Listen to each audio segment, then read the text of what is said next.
പരിപാടിയുമായി ബന്ധപ്പെട്ട് നമ്മുടെ സംസ്ഥാനത്ത് ഇല്ലാത്ത ഒരു സാഹചര്യത്തിലാണ് അധ്യക്ഷ പദവി അലങ്കരിക്കുന്നതിന് വേണ്ടിയിട്ട് നമ്മുടെ ബഹുമാന്യനായ ജില്ലാ പഞ്ചായത്ത് പ്രസിഡന്റ് അനുവാദം തന്നത്. അദ്ദേഹം വിശിഷ്ടാതിഥിയായി പങ്കെടുക്കേണ്ടിരുന്ന ആളാണ്.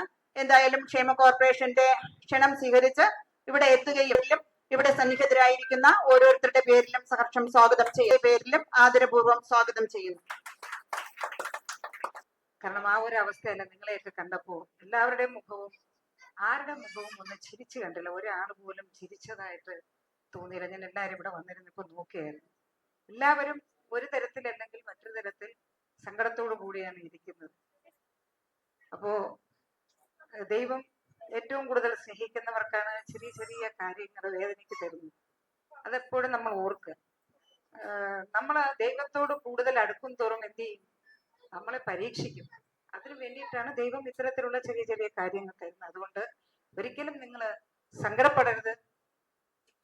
എല്ലാവർക്കും ചെയ്യുന്നതിന് ഒരു പരിധിയുണ്ട്. മാക്സിമം രൂപത്തിലുള്ള പ്രവർത്തനങ്ങൾ ഞങ്ങൾ നടത്തി വരികയാണ്. ഇതെല്ലാം ഒരുപക്ഷെ നേതൃത്വം നൽകുന്ന ഒരാളിവിടെ ഇരിപ്പുണ്ട്. ഞങ്ങളുടെ ഓഫീസർ അടക്കമുള്ള ആളുകൾ ഇതിന് വേണ്ട മാർഗനിർദ്ദേശങ്ങൾ നൽകിക്കൊണ്ട് വളരെ ആത്മസമർപ്പണത്തോടു കൂടി ഭിന്നശേഷി ക്ഷേമ കോർപ്പറേഷൻ നമ്മുടെ സമൂഹത്തിലെ ഭിന്നശേഷി സഹോദരങ്ങൾക്ക് ആവശ്യമായ സഹായ ഉപകരണങ്ങളും അവയവങ്ങളും സഹായ സംവിധാനങ്ങളും എല്ലാ പിന്തുണകളും മുന്നോട്ട് വെച്ചുകൊണ്ട് വളരെ സജീവമായി ഇടപെട്ടുകൊണ്ടിരിക്കുന്ന ഒരു കാലയളവാണിത്. ഭിന്നശേഷി ക്ഷേമ കോർപ്പറേഷന് വളരെ അഭിനന്ദനീയമായ നേതൃത്വം നൽകുന്ന ശ്രീമതി ജയാഡാലി, അതുപോലെ ഡയറക്ടർ ബോർഡ് അംഗങ്ങൾ, സെക്രട്ടറി ശ്രീ മൊയ്തീൻകുട്ടി, എല്ലാവരെയും ഞാൻ ഈ സന്ദർഭത്തിൽ ഹൃദയത്തിന്റെ ഭാഷയിൽ അഭിനന്ദിക്കുകയാണ്. കാരണം നമ്മുടെ ഭിന്നശേഷി സഹോദരങ്ങൾക്ക് ഏറെ സഹായകരമായ ഈ പ്രൊജക്റ്റുകൾ ഇംപ്ലിമെന്റ് ചെയ്യുന്നതിനും അവയുടെ വിതരണ പരിപാടികൾ ഏറെ സുസംഘടിതമായ നിലയിൽ സംഘടിപ്പിക്കാനും ഒക്കെ തന്നെ വിജയപ്രദമായ രീതിയിൽ അവർ കൂട്ടായി പരിശ്രമിക്കുന്നു എന്നുള്ളത് മാതൃകാപരമാണ് എന്നാണ് എനിക്ക് ആമുഖം എന്ന നിലയിൽ സൂചിപ്പിക്കാനുള്ളത്. ഇവിടെ വന്നു ചേർന്നിട്ടുള്ള എല്ലാ ഭിന്നശേഷി സഹോദരങ്ങൾക്കും സർക്കാരിന്റെ ഭാഗത്തു നിന്നുള്ള സ്നേഹോഷ്മളമായ അഭിവാദ്യങ്ങൾ ഞാൻ അർപ്പിക്കുകയാണ്. നമ്മുടെ സംസ്ഥാനത്തെ ഇന്ത്യയിലെ ഏറ്റവും മുൻപിൽ നിൽക്കുന്ന ഭിന്നശേഷി സൗഹാർദ്ദ സംസ്ഥാനമാക്കി മാറ്റുക എന്നൊരു ലക്ഷ്യം നമ്മൾ പ്രഖ്യാപിച്ചിട്ടുണ്ട്. പക്ഷെ പ്രഖ്യാപിത ലക്ഷ്യത്തിലേക്ക് ഇനിയും നമ്മൾ ഒരുപാട് ദൂരം മുന്നേറേണ്ടതുണ്ട്. ഇത് പ്രഖ്യാപിച്ച ഉടനെ തന്നെ നടപ്പാക്കാൻ പറ്റാത്ത ഒരു കാര്യമാണ് എന്ന് നിങ്ങൾക്ക് ഏവർക്കും അറിയാം. ഇപ്പോൾ നമ്മുടെ പൊതു ഇടങ്ങളെല്ലാം ഭിന്നശേഷി സൗഹാർദ്ദപരമാക്കി തീർക്കുന്നതിനുള്ള ആത്മാർത്ഥമായ ഇടപെടൽ സർക്കാർ സ്വീകരിച്ചു വരികയാണ്. നമ്മുടെ ഓഫീസുകൾ, തദ്ദേശ സ്വയംഭരണ സ്ഥാപനങ്ങളുടെ കാര്യാലയങ്ങളും കളക്ടറേറ്റുകളും ഉൾപ്പെടെ ഭിന്നശേഷി സുഹൃത്തുക്കൾക്ക് കയറി ചെല്ലേണ്ടുന്ന എല്ലാ ഇടങ്ങളും, കലാലയങ്ങളും വിദ്യാലയങ്ങളും പാർക്കുകളും സിനിമാ തിയേറ്ററുകളും പൊതുഗതാഗത സംവിധാനങ്ങളും ഒക്കെ ഭിന്നശേഷി സൗഹാർദ്ദപരമാക്കി മാറ്റി തീർക്കുന്നതിനുള്ള നിർദ്ദേശങ്ങളും നടപടികളുമാണ് സർക്കാർ നൽകി വരുന്നത് എന്നുള്ളത് നിങ്ങൾ മനസ്സിലാക്കുന്നുണ്ട് എന്ന് കരുതുകയാണ്. തടസ്സരഹിത ജീവിതം ഭിന്നശേഷി സഹോദരങ്ങൾക്ക് ഉറപ്പു കൊടുക്കുക എന്നുള്ളതാണ് നമ്മുടെ ലക്ഷ്യം. അതിന് സഹായകരമായ ഒരു പദ്ധതിയാണ് ഇന്ന് ഇവിടെ പൂർത്തീകരിക്കപ്പെടുന്നത്. തങ്ങളുടെ ശാരീരികമായിട്ടുള്ള പരിമിതികളെ മറികടക്കാൻ സഹായകരമായ സഹായ ഉപകരണങ്ങളാണ് ഇവിടെ വിതരണം ചെയ്യുന്നത്. ശുഭയാത്ര എന്ന പദ്ധതിയുടെ ഭാഗമായിട്ട് ചലന പരിമിതി നേരിടുന്നവർക്ക് ഭിന്നശേഷി ക്ഷേമ കോർപ്പറേഷൻ ഇലക്ട്രോണിക് വീൽ ചെയറുകളും മുച്ചക്ര വാഹനങ്ങളും നൽകുന്നുണ്ട്. ശ്രവൺ പദ്ധതിയുടെ ഭാഗമായിട്ട് ഏറ്റവും ആധുനികമായ നല്ല ശേഷിയുള്ള ശ്രവണ സഹായികൾ വിതരണം ചെയ്യുന്നുണ്ട്. ശ്രവൺ എന്നാണ് ആ പദ്ധതിയുടെ പേര്. ഏറ്റവും ആധുനികമായ നമുക്ക് ലഭിക്കാൻ കഴിയുന്നതിൽ ഏറ്റവും ഗുണമേന്മയുള്ള സംവിധാനങ്ങളാണ് നിങ്ങൾക്ക് ഇവിടെ വിതരണം ചെയ്യുന്നത്. അതുപോലെ കാഴ്ച എന്ന പദ്ധതിയിലൂടെ വോയിസ് എൻഹാൻസ്ഡ് സ്മാർട്ട് ഫോൺ, അതായത് ശബ്ദത്തോടു കൂടി സംസാരിക്കുന്ന സ്മാർട്ട് ഫോൺ കാഴ്ച പരിമിതി നേരിടുന്നവർക്ക് വേണ്ടി നൽകുന്നുണ്ട്. ഹസ്തദാനം പദ്ധതിയുടെ ഭാഗമായിട്ട് നമ്മുടെ ഭിന്നശേഷി മക്കൾ നന്നേ ചെറിയ കുട്ടികളായിരിക്കുമ്പോൾ തന്നെ തുക നിക്ഷേപിച്ച് 18 വയസ്സാകുമ്പോൾ അവർക്ക് അത് ലഭിക്കാവുന്ന വിധത്തിലുള്ള ഫിക്സഡ് ഡെപ്പോസിറ്റ് നൽകുന്ന പദ്ധതിയാണ് ഹസ്തദാനം പദ്ധതി.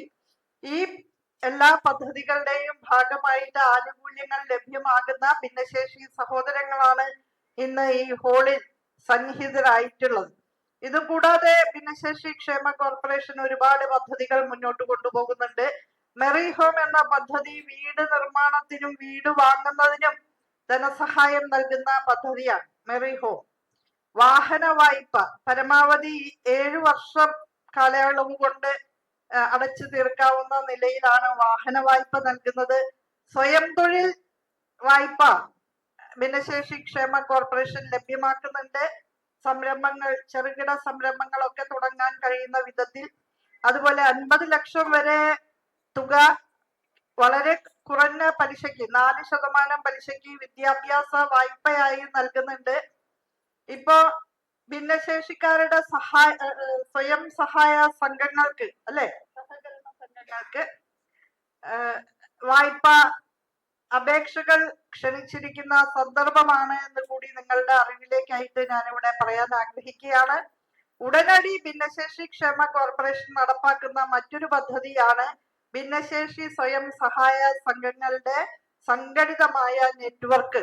ഇപ്പൊ കുടുംബശ്രീ പദ്ധതിയില്ലേ സ്ത്രീകൾക്കായിട്ട്, സമൂഹത്തിൽ സ്ത്രീകളുടെ ദൃശ്യതയും സാന്നിധ്യവും വർദ്ധിപ്പിക്കുന്നതിനും സ്ത്രീകളുടെ വരുമാനം വർദ്ധിപ്പിക്കുന്നതിനും ഒക്കെ, അവർക്ക് വരുമാനദായകമായ സ്വയം തൊഴിൽ സംരംഭങ്ങളിലേക്ക് പോകാനൊക്കെ സഹായം ചെയ്യുന്ന കുടുംബശ്രീയുടെ മാതൃകയിൽ ഭിന്നശേഷിക്കാരുടെ സ്വയം സഹായ സംഘങ്ങളുടെ നെറ്റ്വർക്ക് കേരളത്തിൽ ഉടനീളം വികസിപ്പിച്ചുകൊണ്ട് ഏകോപിതമായി പ്രവർത്തിക്കുന്നതിനാണ് ഭിന്നശേഷി ക്ഷേമ കോർപ്പറേഷൻ ഒരു പ്രപ്പോസൽ സമർപ്പിച്ചിട്ടുള്ളത്.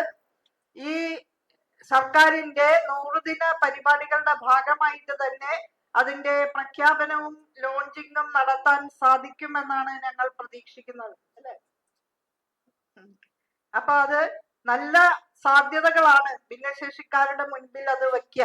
ആ സ്വയം സഹായ സംഘങ്ങളിലൂടെ തൊഴിലവസരങ്ങളിലേക്ക് കടന്നു വരാനും തങ്ങൾ നിർമ്മിക്കുന്ന ഉൽപ്പന്നങ്ങൾക്ക് വിപണി കണ്ടെത്താനും വിപണന സൗകര്യങ്ങൾ കണ്ടെത്താനും ഒക്കെ തന്നെ ഈ സംവിധാനത്തിലൂടെ സാധിക്കും എന്നുള്ളതാണ്. അപ്പോൾ മനുഷ്യ ജീവിതത്തിന്റെ എല്ലാ മർമ്മപ്രധാന മേഖലകളിലേക്കും ഭിന്നശേഷി സഹോദരങ്ങൾക്ക് യാതൊരു തട്ടും തടവുമില്ലാതെ, തടസ്സങ്ങളില്ലാതെ പ്രവേശിക്കാൻ കഴിയണം. ആത്മവിശ്വാസത്തോടെ, നിശ്ചയദാർഢ്യത്തോടെ മുന്നേറാൻ സാധിക്കണമെന്നാണ് സർക്കാർ കരുതുന്നത്. ഞാൻ സുദീർഘമായിട്ടൊന്നും സംസാരിക്കുന്നില്ല, ഒരുപാട് കാര്യങ്ങൾ പറയാനുണ്ട്.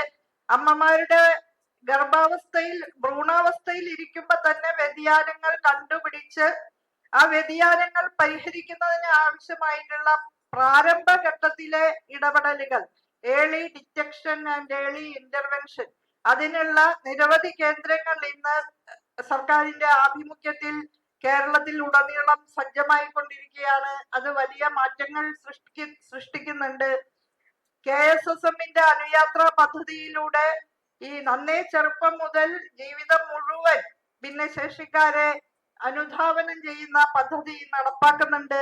KSSMന്റെ തന്നെ മോഡൽ അംഗനവാടികൾ, അംഗനവാടിയിൽ വരുന്ന ഘട്ടം മുതൽ തന്നെ കുട്ടികളുടെ വ്യതിയാനങ്ങൾ, അവരുടെ പ്രശ്നങ്ങൾ പരിഹരിക്കുന്നതിന് ആവശ്യമായ ട്രെയിനിങ് എല്ലാം നൽകുന്നുണ്ട്.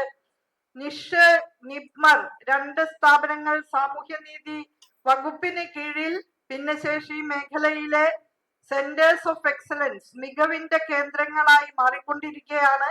ഇതൊക്കെ ഒരുപാട് പദ്ധതികളെ കുറിച്ച് വിശദീകരിക്കാനുണ്ട്. പക്ഷെ നമ്മൾ വൈകിയാണ് പരിപാടി തുടങ്ങിയത് എന്നുള്ളത് കൊണ്ട് അതിന്റെ എല്ലാ വിശദാംശങ്ങളിലേക്ക് ഞാൻ പോകുന്നില്ല. സർക്കാർ മാത്രം വിചാരിച്ചാൽ ഭിന്നശേഷിക്കാരുടെ എല്ലാ പ്രശ്നങ്ങളും പരിഹരിക്കാൻ കഴിയില്ല എന്ന് നമുക്കറിയാം. പക്ഷെ സർക്കാരിന്റെ മുൻകൈയോടെ സന്നദ്ധ സംഘടനകളും സുമനസ്സുകളായ വ്യക്തികളും സമൂഹത്തിൽ ഭിന്നശേഷിക്കാരോട് വലിയ പരിഗണന കാണിക്കുന്ന ഏത് സ്രോതസ്സുകളും ഏകോപിതമായി പ്രവർത്തിച്ചാൽ നമുക്ക് വലിയ മാറ്റം ഉണ്ടാക്കാൻ സാധിക്കും. അത് സാധ്യമാണ്. അതിലേക്കാണ് നാം മുന്നേറുന്നത്. അതിലേക്കുള്ള പരിശ്രമങ്ങളാണ് ഇപ്പോൾ സാമൂഹ്യനീതി വകുപ്പ് നടപ്പാക്കുന്നത്. ബഹുമാന്യ ചെയർപേഴ്സൺ സ്വാഗത പ്രസംഗത്തിൽ സൂചിപ്പിച്ചതുപോലെ തനിച്ചല്ല നിങ്ങൾ, ഒപ്പമുണ്ട് ഞങ്ങൾ എന്നുള്ളത് തന്നെയാണ് സാമൂഹ്യനീതി വകുപ്പിന്റെ മുദ്രാവാക്യം. നിങ്ങൾ ആരും തനിച്ചല്ല, ഈ ഭൂമിയിൽ ആരും തനിച്ചാവുന്ന പ്രശ്നമില്ല. നമ്മളെല്ലാവരും കൈകോർത്ത് പിടിച്ചു തന്നെയാണ് ശക്തിയിലേക്ക് കുതിക്കേണ്ടത്. അതിനുള്ള പരിശ്രമം നമുക്ക് നടത്താം. പ്രിയപ്പെട്ട സഹോദരങ്ങളെ, യാതൊരു ഔപചാരികതകളോ ഔദ്യോഗികമായിട്ടുള്ള കടമ്പകളോ ഒന്നും ഇല്ലാതെ നിങ്ങൾക്ക് ഞങ്ങളോടൊക്കെ സംസാരിക്കാം, പ്രയാസങ്ങൾ പറയാം. പരമാവധി നിങ്ങളോടൊപ്പം നിൽക്കാൻ ഞങ്ങൾ പരിശ്രമിക്കും. നമ്മുടെ ഭിന്നശേഷി മക്കൾക്ക് ഏറ്റവും മികച്ച വിദ്യാഭ്യാസം നൽകാനും തൊഴിലവസരങ്ങൾ സൃഷ്ടിക്കാനും സ്കില്ല് വർദ്ധിപ്പിക്കാൻ, അതായത് നൈപുണ്യ വികസനത്തിലൂടെ സ്വയം പര്യാപ്തമായ ജീവിതം സാധ്യമാക്കുന്ന തൊഴിലവസരങ്ങളിൽ എത്തിപ്പെടാനും ഒക്കെയുള്ള വിവിധങ്ങളായ പദ്ധതികൾ സാമൂഹ്യനീതി വകുപ്പ് നടപ്പാക്കുന്നുണ്ട്. അതിനെക്കുറിച്ച് മനസ്സിലാക്കണമെങ്കിൽ വകുപ്പിന്റെ സുനീതി എന്ന പോർട്ടൽ സന്ദർശിച്ചാൽ നിങ്ങൾക്ക് അറിയാൻ കഴിയും. അങ്ങനെ ചെയ്യണം എന്ന് ഞാൻ അഭ്യർത്ഥിക്കുകയാണ്. മറ്റൊരവസരത്തിൽ കുറെ കൂടി വിശദമായി ഈ പദ്ധതികളെ പരിചയപ്പെടുത്തുന്ന വേദികളിൽ സംസാരിക്കാമെന്ന് കരുതുന്നു. തീർച്ചയായും നിങ്ങളൊക്കെ അതിലും പങ്കെടുക്കണം. നിങ്ങൾ തിരുവനന്തപുരം ജില്ലയുടെ ഒരു പ്രത്യേകമായ സാഹചര്യത്തിൽ വളരെ അനുകൂലമായ നിലയാണ് നിങ്ങളെ സംബന്ധിച്ചിടത്തോളം ഉള്ളത്. ഞങ്ങളെ കാണാനാണെങ്കിലും ഏത് ഓഫീസുകളിൽ പോകാനാണെങ്കിലും സംസ്ഥാനത്തിന്റെ ഇതര ഭാഗങ്ങളിലുള്ളവരെ സംബന്ധിച്ച് നിങ്ങൾക്ക് എളുപ്പമാണ്. അതൊക്കെ ഉപയോഗിച്ച് ജീവിതത്തിൽ മുന്നേറാൻ കഴിയട്ടെ. നിശ്ചയദാർഢ്യത്തോടെ പോരാടി നിൽക്കാൻ സാധിക്കട്ടെ എന്ന് ആത്മാർത്ഥമായിട്ട് ആശംസിച്ചുകൊണ്ട് ഈ സഹായ ഉപകരണ വിതരണം ഉദ്ഘാടനം ചെയ്തതായിട്ട് സസ്നേഹം അറിയിക്കുന്നു. അഭിവാദ്യം. ജാൻസി കഴിഞ്ഞു കുമാരി.